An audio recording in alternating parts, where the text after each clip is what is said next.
Good evening guys, welcome to study with Sunita channel में। एक बार फिर से आपका स्वागत है हमारे channel study with Sunita channel में। गाइस, मैंने प्रीवियस वीडियो में आपको स्वर और व्यंजन पढ़ाया। मैंने स्वर में आपको सारे स्वर बताए हैं, मतलब आपको हरीश स्वर और दीर्घ स्वर सब मतलब आपको मैंने बताया है, ठीक है ना।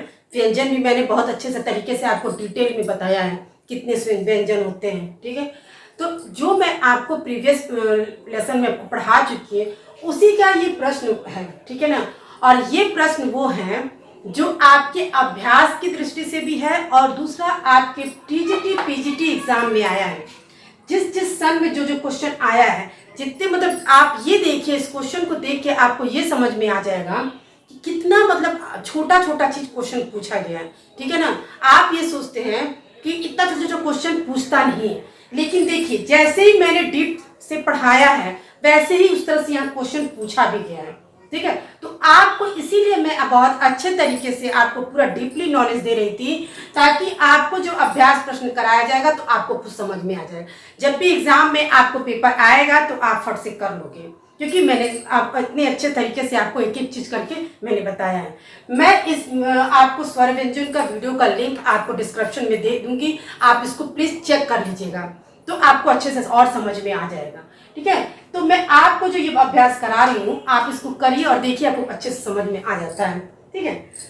वर्णमाला किसे कहेंगे, ठीक है। बार बार एक ही चीज मैं बताई हूँ, वर्णमाला किसे कहेंगे, किसे कहेंगे, क्या करते हैं, वर्णमाला क्या होता है, ठीक है। तो देखिए क्वेश्चन में आपका आंसर आपको दिया रहेगा, क्या शब्द समूह को, वर्णों के संकलन को, शब्द गणना को, या वर्णों के व्यवस्थित समूह को। तो वर्णमाला किसे कहते हैं, ठीक है। तो आपको मैंने बताया था ना कि स्वर और व्यंजन पूरा मिला के जो होता है उसी को वर्णमाला कहते हैं, यानी कि वर्णों के व्यवस्थित समूह को, आपके जो भी स्वर व्यंजन क्या होते हैं वो सब वर्ण होंगे, उसके व्यवस्थित समूह को हम क्या कहते हैं, वर्णमाला, ठीक है ना। ये आपका सही आंसर होगा और ये क्वेश्चन आपके 2009 में आया है, टीजीटी की पीजीटी किसी एग्जाम में 2009 में आया है, और मैं केवल टीजीटी पीजीटी का ही लेकर आई हूँ, ठीक है ना। तो आपके 2009 में आया और यही क्वेश्चन इस तरह से पूछा है। इसका सही आंसर होगा वर्णों के व्यवस्थित समूह को, ठीक है। अब आता है भाषा की सबसे छोटी इकाई कौन सी। ये आपके छोटे छोटे क्लास के बच्चों के भी व्याकरण में इसमें दिया रहता है कि भाषा की सबसे छोटी इकाई कौन सी। ये भी 2009 में आया है। और क्या दिया, शब्द होगा कि व्यंजन होगा कि स्वर होगा कि वर्ण होगा। तो भाषा की सबसे छोटी इकाई वर्ण होती है। वर्ण यानी कि क ख जो होता है ये वर्ण होता है। इन्हीं को क्या तो जोड़ के शब्द बनेगा, फिर ठीक है ना वाक्य बनता है। तो यानी कि भाषा जो आप बोलते उसकी सबसे छोटी से छोटी इकाई कौन सी होती है, वर्ण होता है, ठीक है। ये सही आंसर क्या होगा, वर्ण। हिंदी वर्णमाला में वर्ण है, ये मैं आपको पूरा वीडियो में एक एक करके आपको बताई हूँ कि इतना स्पर्श व्यंजन होता है, इतना ये होता है, इतना सारा मैं आपको डिटेल करके बताई हूँ। तो पूछा है हिंदी वर्णमाला में पूरे वर्ण कितने होते हैं, तो 52। और मैंने ये भी बताया है कि 52 कैसे होगा कि कंफ्यूजन ना हो, ठीक है ना। तो जैसे व्यंजन में 33 होता है तो पूरा वर्णमाला कितना होगा, कौन कौन सा कितना होगा, 52 कैसे आएगा, मैंने ये पूरा बताया आपको। व्यंजन और स्वर के संयुक्त रूप को क्या कहते हैं। व्यंजन और स्वर के संयुक्त मतलब उसके रूप को क्या कहते हैं, वर्ण, ध्वनि, अक्षर, वाक्य। तो अक्षर कहते हैं, ठीक है। उन दोनों के समूह को मिलाकर क्या होता है, दो जब बनेगा शब्द वर्ण तो स्वर और ध्वनि मिला के तो क्या होगा, अक्षर होगा। हिंदी भाषा में कितने स्वर हैं, जबकि आपको मैंने बताया था कि स्वर आपके 11 माने जाते हैं, 13 आपको पढ़ेंगे, लेकिन आपके 2 जो है वो अयोग हुआ है, तो वो आपके स्वर की गिनती में आके भी हटा दिया गया है, उसको अयोग वाह कहा गया है, ठीक है।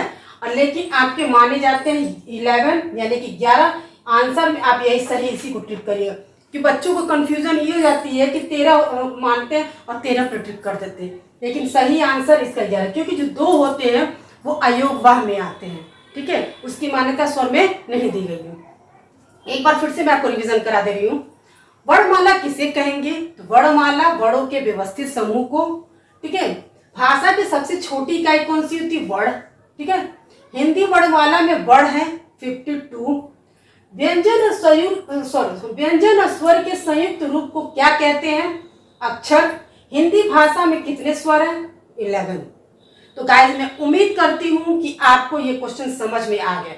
अब आप ये मत सोचिएगा कि सिर्फ 5 क्वेश्चन है, मैं और भी क्वेश्चन आपको प्रैक्टिस करवाऊंगी जो केवल टीजीटी पीजीटी एग्जाम में जो आए होंगे और सन वाइज में बताऊंगी।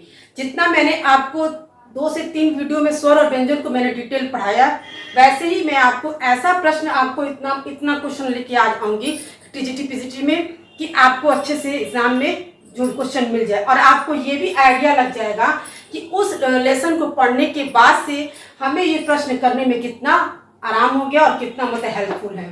ठीक है, तो मिलते हैं नेक्स्ट वीडियो में।